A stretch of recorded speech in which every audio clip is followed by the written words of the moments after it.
భద్రాద్రి కొత్తగూడెం జిల్లా బూర్గంపాడు మండలం సారపాక గ్రామంలో జరిగిన ప్రజాపాలన గ్రామ సభలో ఐటీడీఏ ప్రాజెక్టు అధికారి రాహుల్ పాల్గొన్నారు. ఈ సందర్భంగా వారు మీడియాతో మాట్లాడుతూ కాంగ్రెస్ ప్రభుత్వం అందిస్తున్న సంక్షేమ పథకాలు అర్హులైన పేదలందరికీ అందజేయనున్నట్లు తెలిపారు. ఇది నిరంతర ప్రక్రియ అని తెలిపారు. ఇప్పుడు లిస్టులో పేరు రాని వారు మరొకసారి దరఖాస్తు చేసుకోవచ్చని, అందరికీ సంక్షేమ పథకాలు అందజేస్తామని తెలియజేశారు. పంచాయతీ గారు, కమిటీ సభ్యులు, ఇతర అధికారులు, ముఖ్యంగా సారపాక గ్రామ పంచాయతీ యువతకు, వివిధ రాజకీయ పక్షాల బాధ్యులకు, మహిళామణులకు తెలియజేస్తున్నాండి. ఇప్పుడు ప్రజాపాలన గ్రామ సభలో మొట్టమొదటిగా మనకి ప్రభుత్వాలందరికీ నమస్కారం. ప్రజలకు ఇచ్చిన హామీలు నెరవేర్చే ప్రక్రియలో భాగంగా చేయబోతుంది. ఈ పథకాల వివరాలు గ్రామంలో ప్రజలకు తెలియజేసి వారి అభిప్రాయాలను సేకరించడానికి ఈ గ్రామ సభ ఏర్పాటు చేయడం జరిగింది. మన గ్రామంలో నివసిస్తున్న అర్హులైన అందరూ లబ్ధిదారులకు ఈ పథకాల కింద సహాయం అందించాలనేది ప్రభుత్వం యొక్క ముఖ్య ఉద్దేశం. ఈ 4 పథకాలు: 1 ఇందిరమ్మ ఆత్మీయ భరోసా, 2 రైతు భరోసా, 3 కొత్త రేషన్ కార్డులు, 4 ఇందిరమ్మ ఇండ్లు. 1 ఇందిరమ్మ ఆత్మీయ భరోసా ప్రజాపాలనలో భాగంగా భూమి లేని వ్యవసాయ కూలీ కుటుంబాలకు సంవత్సరానికి 12,000 రూపాయలు ఇవ్వడానికి ఇందిరమ్మ ఆత్మీయ భరోసా పథకం అమలు చేయబడుతుంది.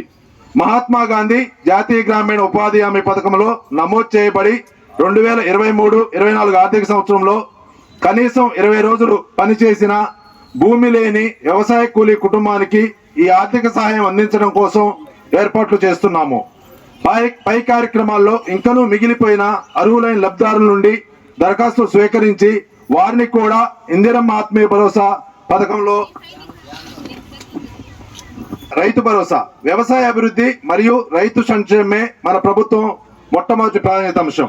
అందులో భాగంగా రైతు భరోసా సహాయాన్ని 4 స్కీమ్స్. ఫస్ట్ మనకు రైతు భరోసా, తర్వాత ఇందిరమ్మ ఆత్మీయ భరోసా, రేషన్ కార్డులో కొత్త కార్డులు, చేర్పులు, మార్పులు, దాని తర్వాత ఇందిరమ్మ ఇండ్లు. సో మనము గత నెలలో గత సంవత్సరం తీసుకున్న అప్లికేషన్స్ ని బట్టి మనము ఇప్పుడు అర్హుల జాబితా మాత్రమే ప్రకటించడం జరుగుతుంది. ఆత్మీయ భరోసాలో ఎంతమంది అర్హులు వచ్చారో మనకు వచ్చిన అప్లికేషన్స్ ప్రకారము, రేషన్ కార్డులో కొత్త కార్డులు ఎంతమంది అర్హులు వచ్చారు, చేర్పులు ఎన్ని వచ్చాయి, మార్పులు ఎన్ని వచ్చాయి కూడా మొత్తం పేరున చెప్పడం జరుగుతుంది.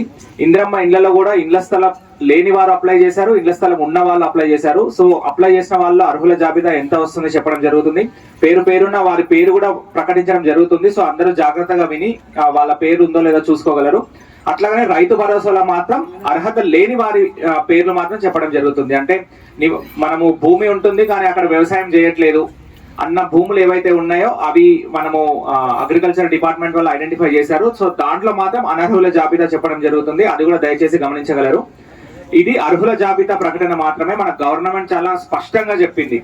ఇప్పటిదాకా అప్లికేషన్ ఇయ్యని వాళ్ళు ఎవరైనా ఉన్నా, ప్లస్ ఇప్పుడు మేము అప్లికేషన్ ఇచ్చాము, మేము అర్హుల జాబితాలో ఉన్నాము, అయినా కూడా మా పేరు మిస్ అయింది అని ఎవరైనా అనుకున్నా కూడా ఇక్కడ పక్కన పెట్టిన కౌంటర్స్ అన్ని కూడా మళ్ళీ తిరిగి కొత్త అప్లికేషన్స్ తీసుకోవడానికి, మళ్ళీ వాటిని కూడా పరిశీలించడం, ఇమీడియట్ గా పరిశీలించిన తర్వాత ఫైనల్ లబ్ధిదారుల జాబితా ప్రకటించడం జరుగుతుంది.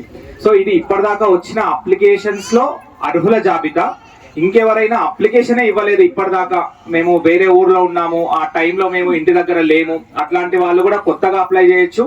లేదు ఆల్రెడీ అప్లై చేశాము అయినా కూడా మా పేరు రాలేదు అనుకున్న వాళ్ళు మళ్ళీ అప్లై చేయొచ్చు. మళ్ళొకసారి కూడా సర్వే చేయడం జరుగుతుంది, మళ్ళొకసారి మీ ఇంటింటికి తిరిగి వెరిఫై చేయడం జరుగుతుంది. దాని తర్వాతనే లబ్ధిదారుల జాబితా ఉంటుంది. దయచేసి ఇప్పుడు పేరు రాని వాళ్ళు ఏమీ ఇబ్బంది పడాల్సిన అవసరం లేదు. గవర్నమెంట్ ఇంకో విషయం కూడా క్లియర్ గా చెప్పింది, ఇది ఈ రోజుతో ముగిసే కార్యక్రమం కాదు, ఇది కంటిన్యూస్ ప్రోగ్రామ్. అంటే ఈ రోజు అప్లికేషన్ వస్తే నెక్స్ట్ వెరిఫికేషన్ చేసి తర్వాత ఇచ్చేయడం, అట్లా ఫేజ్లలో కంటిన్యూస్ గా జరుగుతున్న ప్రోగ్రామ్. సో ఈ రోజు రాలేదు అంటే మాకు ఎప్పటికీ రాదు అన్న ఉద్దేశం కాదు. వెంటనే మీరు అప్లికేషన్ సబ్మిట్ చేయండి, వెంటనే ఈ వారం రోజుల్లోనే మళ్ళీ వెరిఫికేషన్ చేస్తారు. అన్ని ప్రోగ్రామ్స్ కూడా phase 1, phase 2, phase 3 అని కంటిన్యూస్ గా, అందుకే ఎప్పటికీ కూడా పర్మనెంట్ గా గ్రామ పంచాయతీ కార్యాలయంలో మరియు మండల పరిషత్ కార్యాలయంలో కూడా ప్రజాపాలన సేవా కేంద్రం ఉంటుంది. మీరు ఎప్పుడైనా అక్కడికి వెళ్ళి అప్లై చేయొచ్చు. అది వెంటనే మళ్ళీ ప్రాసెస్ ప్రకారం చేసి మళ్ళీ ఇవ్వడం జరుగుతుంది. సో